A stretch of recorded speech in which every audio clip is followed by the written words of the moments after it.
बहुत सारी फैमिलीज़ ऐसी है जो कुवैत आना चाहती है, पर उनके मन में एक सवाल होगा कि यहाँ पर खर्चा कितना होता होगा। रेंट, ग्रोसरी, ट्रांसपोर्ट और बिल्स का बजट क्या होता होगा, और अगर बच्चे साथ में हैं तो उनकी स्कूलिंग, उनके स्टडीज़ पे क्या एक्सपेंसेस होते होंगे, फ़ीस कितनी होगी, वगैरह वगैरह। एक वक्त था जब मैं भी हस्बैंड के से दूर इंडिया में रहती थी, और उस वक्त मैं भी इस तरह के वीडियोज़ को सर्च किया करती थी। पर उस वक्त मुझे ऐसे वीडियोस सर्च करने पर भी कोई मुकम्मल गाइड नहीं मिली थी। तो मैंने सोचा कि मैं भी एक ऐसे वीडियो बनाऊं, जो लोग जानना चाहते हैं इस बारे में उनको मदद हो, जो लोग यहाँ पे आना चाहते हो उसको इस वीडियो से मदद हो। तो एक फैमिली पॉइंट ऑफ व्यू से मुझे जितनी भी नॉलेज है, मैं यहाँ पे जितना खर्चा करती हूँ उतना मैं आपको बताने की कोशिश करूँगी, ताकि आप लोग अच्छे से प्लानिंग करके आए और कोई सरप्राइज़ ना हो। और ये जो खर्चा बताऊँगी वो इंडियन और पाकिस्तानी दोनों फैमिलीज़ का लगभग एक ही खर्चा होता है। वीडियो शुरू करने से पहले मैं अल्लाह ताला से दुआ करूँगी कि जो मेरी बहनें यहाँ आना चाहती है और जो मेरे भाई अपने फैमिली के साथ रहने का अरमान रखते हैं, अल्लाह ताला उनके रिज़्क में इजाफ़ा फरमा और उनकी इस जायज़ ख्वाहिश को पूरा फरमा। आमीन सुम्मा आमीन। अस्सलामु अलैकुम। मैं इंडिया से हूँ और मेरे फैमिली में 4 मेंबर्स हैं। मैं, मेरे हस्बैंड और 2 बच्चे। इसमें से एक बच्चा है जो स्कूल गोइंग है और एक 2 साल का है। और यहाँ पे मैं जिस फ्लैट में रहती हूँ वो 1 BHK फ्लैट है और उसका रेंट है 245। इसको इंडियन रुपीज़ में कन्वर्ट करेंगे तो लगभग 72,000 हो जाएंगे। अच्छा, हाउस रेंट यहाँ पे 250 से 400 तक होते हैं। जैसी जिसकी सैलरी है, जैसी जिनकी लाइफस्टाइल है, वो इस हिसाब से घर ले लेता है।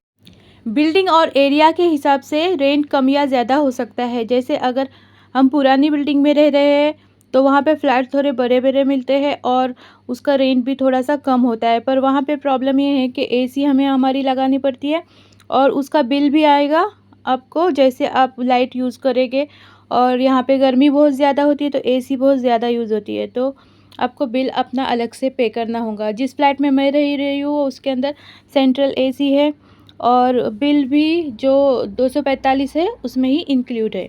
दूसरा है कि मैंने सुना है कि पुरानी बिल्डिंग में कॉकरोच का बहुत ज़्यादा प्रॉब्लम होता है। मैंने कभी पुरानी बिल्डिंग में मैं रही नहीं हूँ, पर मैंने सुना है ये। अच्छा, तो हम चाहे तो रेंट का खर्चा कम भी कर सकते हैं। वो कैसे कर सकते हैं वो सुनिए। यहाँ पे 2 BHK, 3 BHK, 4 BHK ऐसे फ्लैट्स लेके लोग शेयरिंग में रह रहे हैं।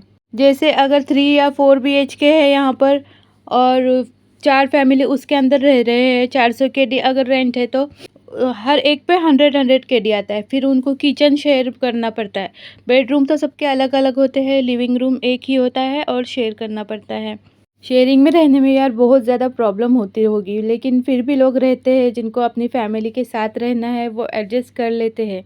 जिनको अपना हस्बैंड साथ में चाहिए रहता है, हस्बैंड को वाइफ बच्चे साथ में रहने चाहिए, वो कैसे भी एडजस्ट कर लेते हैं। चलिए इसके बाद बात करते हैं स्टडीज़ की, कि बच्चों की स्कूलिंग पे कितना खर्च आता है। देखिए, सीनियर स्कूल जूनियर स्कूल की अलग अलग है फीस। जैसे मेरा बेटा अभी जूनियर स्कूल में जा रहा है, 6 क्लास में पढ़ रहा है, तो उसकी फ़ीस है 450 KD। अगर इंडियन रुपीज़ में कन्वर्ट करेंगे तो 1,45,000 हो जाएगा शायद। ये सालाना फ़ीस है। पर इस फ़ीस के अंदर मैंने इसके पैसे नहीं पकड़े हैं यूनिफ़ॉर्म और बुक्स के, वो अलग से हमें पे करने हैं। लगभग आप 500 KD पकड़ के चलना स्कूल के लिए खर्चा। और अगर आपके बच्चे सीनियर स्कूल में जा रहे हैं तो उनकी फ़ीस 900 KD होगी सालाना। आपको ग्रोसरीज़ का मंथ को कितना खर्चा आएगा, तो देखिए यहाँ पे अगर 4 मेंबर्स की फैमिली है तो हमको 150 KD तक खर्चा आएगा। जैसे मेरी फैमिली 4 मेंबर की है तो मुझे लगभग 150 KD तक खर्चा आता है, वही आपके पास शेयर कर रही हूँ मैं। हम जब एक बार लुलु में शॉपिंग करने जाते हैं तो कम से कम 70 to 80 KD हमारा वहाँ पे बिल हो जाता है। उसके अंदर आता है हमारा ग्रोसरी में दाल, चावल, आटा, तेल, ये सब, फिर पनीर और फ्रोज़न चिकन, मटर वगैरह, ये सब, मटन नहीं मटर्स, ओके, पीस, वो सब आता है उसके अंदर।